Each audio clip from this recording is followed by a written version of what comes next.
Ça va ou bien? Ça va ou bien? Ça va ou bien? Ça va ou bien? Numéro 7, on se retrouve sur Savoie News.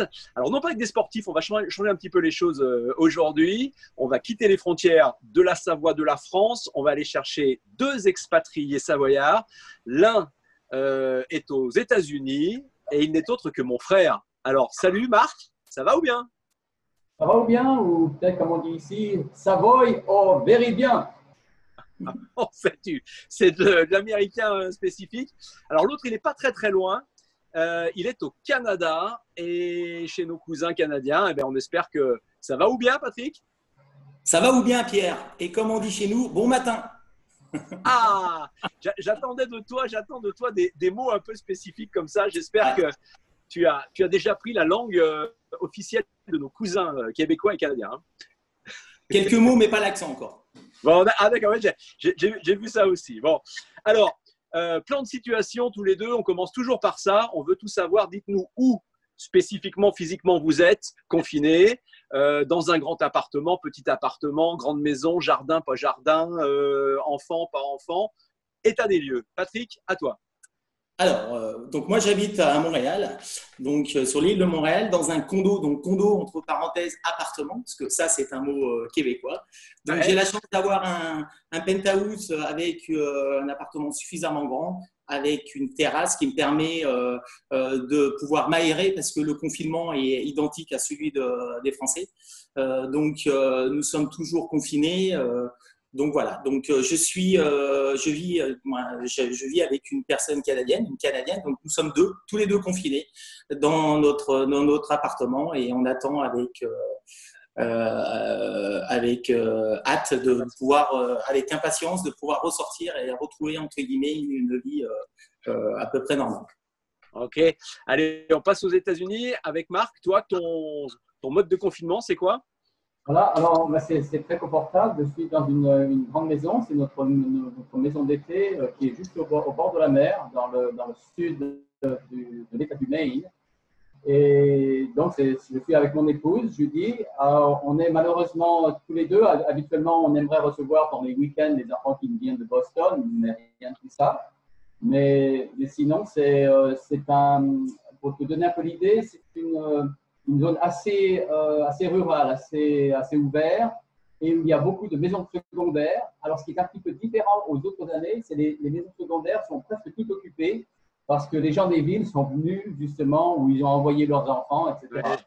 D'accord. Il faut dire, Marc, il faut dire qu'effectivement, toi, tu as une différence fondamentale avec la France. Tu as eu l'occasion là de transiter, c'est-à-dire de partir de ton autre maison qui est en Virginie et de faire quelque chose comme 1 millier de kilomètres à peu près. Donc, ça correspondrait, nous, à traverser la France, on va dire, de sud en nord. Et tu as pu faire ça il y a encore une quinzaine de jours. Tout à fait, oui, oui, sans aucun problème. On a d'ailleurs eu un record quasiment, parce qu'il y avait un peu moins de monde sur les routes. Il y avait quasiment autant de camions qu'à l'habitude, mais beaucoup moins de voitures. Et donc, on a fait en une seule traite à peu près 1100 km, effectivement, Ouais, d'accord. sans barrage policier et sans autorisation spécifique. D'accord, ok. Chose très différente, donc effectivement, notoire par rapport à la France. Alors, est-ce qu'il y a des différences aussi au Canada? Patrick, dis-nous un petit peu ce qu'il en est sur les obligations, les choses à faire et à ne pas faire pendant ce confinement. Est-ce que c'est pareil que la France précisément ou est-ce qu'il y a des choses différentes? Oui, effectivement, nous, on se calque énormément sur ce qui se passe en France et notamment en Allemagne aussi. Donc, le confinement, bah, tout est fermé naturellement. Le déconfinement est prévu dès lundi pour la couronne de Montréal, sans parler de Montréal, parce que malheureusement, Montréal est l'épicentre du foyer du Covid-19. Il faut quand même savoir qu'au Canada, nous sommes 38 millions d'habitants et nous avons 3000 décès. Et sur la province de Québec, qui en comporte 10, le Québec compte 1700 décès, donc plus de 1000 sur l'île de Montréal. Donc, je vous explique pas la crainte et l'angoisse un petit peu des Montréalais. Donc, il va y avoir 3 étapes, un peu comme la France. Le 4, on déconfine autour de Montréal. Le 11, on tente de déconfiner Montréal. Et le 18, on va dire que ça va être l'ouverture des frontières entre les différentes provinces. Donc, le déconfinement va se faire de la même façon qu'en France. Des petits commerces qui nous donnent la possibilité de rentrer et de sortir par une autre porte. Ouais. Tous les commerces qui se trouvent dans les galeries souterraines seront fermés parce que malheureusement, pour ces commerces, l'entrée se fait et la sortie se fait au même endroit. Donc une reprise, on va dire, à tâtons, mais qui vont automatiquement créer des problèmes. Si jamais ils jugent que le déconfinement ne convient pas, ils arrêtent immédiatement, à l'instant. Comme en France, effectivement. Alors, on va aller voir aux États-Unis, Marc. Le monde dit, en tout cas, ce que les médias nous disent des États-Unis ici en France, c'est que le président Trump a pris un petit peu à la légère cette crise du coronavirus et qu'aujourd'hui, il est un petit peu empêtré là-dedans et que les États-Unis, malheureusement, risquent de battre des records qu'on n'a pas envie de voir. Qu'est-ce qu'il en est? Est-ce qu'il y a une psychose qui s'installe aux États-Unis? Non, une psychose, non, c'est un grand mot, c'est peut-être plutôt un certain état d'incertitude, et une incertitude qui a effectivement démarré avec un petit peu cette bravada trompesque, un petit peu, et ce qui a un petit peu fait que chacun des gouverneurs des États, etc., ont un peu pris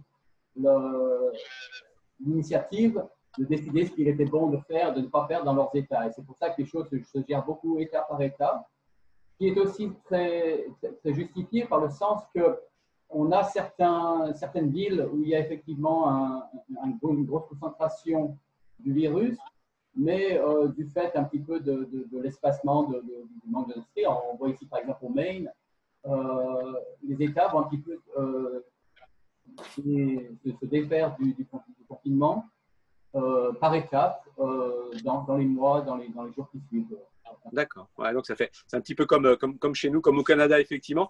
Alors, en Savoie, il n'y a pas de pénurie au sens propre du mot, mais il y a des fois des petites choses qui manquent en fin de journée dans les supermarchés. Je remercie ma voisine qui a des poules qui me fournit en œufs. Mais les œufs, par exemple, et la farine peuvent être de temps en temps, manquer un petit peu de temps en temps dans les supermarchés savoyards. Patrick, au Canada, est-ce qu'il y a des choses comme ça? Est-ce qu'il vous manque des petits objets, des petites choses qui manquent comme ça? Non, non.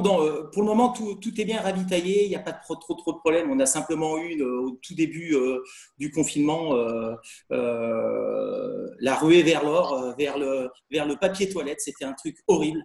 Je veux dire, les gens partaient avec des. Alors ici, il faut quand même s'imaginer, c'est comme aux États-Unis, comme aux States.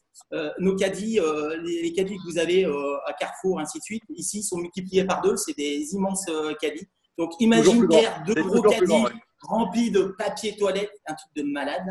Moi, je pensais qu'ils allaient se ruer vers le riz, la farine, le papier toilette. Donc, je ne sais pas à quoi ça leur servait. Il faut croire que c'était l'antivirus Covid-19, le papier toilette. D'accord. Tu sais que ça on l'a eu également en France. Donc oui, tout à fait. Un phénomène un peu mondial. Aux États-Unis aussi, Marc, le PQ a été envahi. En effet, ça a été le cas. Enfin, ça s'est vite résorbé. Et c'était effectivement, à mon avis, quelque chose qui était plutôt créé par cette psychose plutôt qu'un besoin réel. Oui, bien sûr. Tellement réel, quoi. Ouais, c'est vrai, les gens achetaient 2 paquets plutôt qu'un paquet. Et voilà. Bon. Bref, aujourd'hui, on n'a pas besoin de sopalin pour ses besoins. On a encore du papier toilette en bonne et due forme, donc tout va bien. Parlons un petit peu, parce que les stéréotypes, ça fait toujours un petit peu rigoler. Alors moi, j'y vais pour les Français. On sait qu'ils sont fiers, trop fiers. On les dit sales également. Et puis des fois, on les dit indisciplinés. C'est vrai aussi. Alors, je voulais savoir, Patrick, par exemple, du Canada, ce que pensent les Canadiens justement de leurs voisins américains. Alors, les Canadiens, parce que nous sommes quand même frontaliers et puis nous sommes les plus proches pour les Américains, on les trouve rebelles. On les trouve un peu rebelles. Donc, j'ai posé quand même la question plusieurs fois aux Canadiens, parce que c'est vrai que moi, je viens juste d'arriver. Mais c'est vrai que les Américains restent les Américains, quoi. Je veux dire, c'est tout pour eux. On se coupe du monde. Et c'est vrai qu'avec les Canadiens, c'est un petit peu les rebelles, quoi. Je veux dire, ils nous prennent un petit peu pour leur sous-fifre, alors que bon, faut quand même savoir que ils ont de la chance de nous avoir pour notamment l'eau, parce que bon, on les ravitaille énormément en eau douce. Donc voilà. On peut dire que le Canadien est pour lui l'Américain, c'est le rebelle, quoi. C'est le cowboy, quoi. C'est le cowboy. C'est le cowboy américain. Alors Marc, tu viens de te faire tailler un peu. La flotte arrive du Canada. Qu'est-ce que tu réponds à ce Canadien depuis peu? Parce que ça fait 2 ans, Patrick, que tu es là-bas. Ça. Marc, que pensent les Canadiens, les Américains des Canadiens? Alors, pour l'Américain, en général, le Canadien, c'est quelqu'un de très poli. On dit toujours, c'est des gens qui sont gentils. Et c'est effectivement peut-être en opposition à cet esprit un peu cow-boy chez nous, on fait comme chez nous, alors que le Canadien est très, très, très poli. Et si ils ont une idée un peu des Canadiens, c'est une idée de gens peut-être un peu simples. C'est-à-dire, c'est des gens qui, on leur donne un peu le hockey sur glace, de la bonne bière, et puis voilà, c'est bon, ça va, quoi. Ouais, mais si tu me permets de rajouter, Pierre, à ce que vient de dire Marc, il faut quand même savoir que la coupe de basketball a été ramenée aux Canadiens à Toronto l'année dernière. Donc, ping, ça c'est pour renvoyer la balle. Parce que ça reste quand même une institution aux Américains, le basketball. Et c'est vrai que la coupe, on l'a ramenée à Toronto l'année dernière. C'est exact. Alors, je noterai simplement pour terminer, en vous remerciant bien évidemment tous les deux pour cette interview très courte, mais en vous remerciant, bien sûr, je noterai qu'effectivement, si tu branches un Canadien, un Américain, après, on sent que ça tourne vite, hein, ça circule. Oui, mais nous, oui, mais nous, oui, mais nous. Donc là, il n'y a pas de problème là-dessus. On aura bien noté. Alors, les Américains disent take care quand ils veulent dire à quelqu'un prends soin de toi, fais attention à toi. Est-ce qu'il y a un petit mot canadien qui dit la même chose? Alors, ce n'est pas un petit mot, c'est plutôt une phrase. Et justement, Marc l'a bien dit avec le hockey. Ils disent ici, on a patiné fort dans les coins, il ne faut pas lâcher la patate. D'accord. Non, ben Dieu, lâcher la patate. Bon, eh bien, écoutez, on va terminer là-dessus.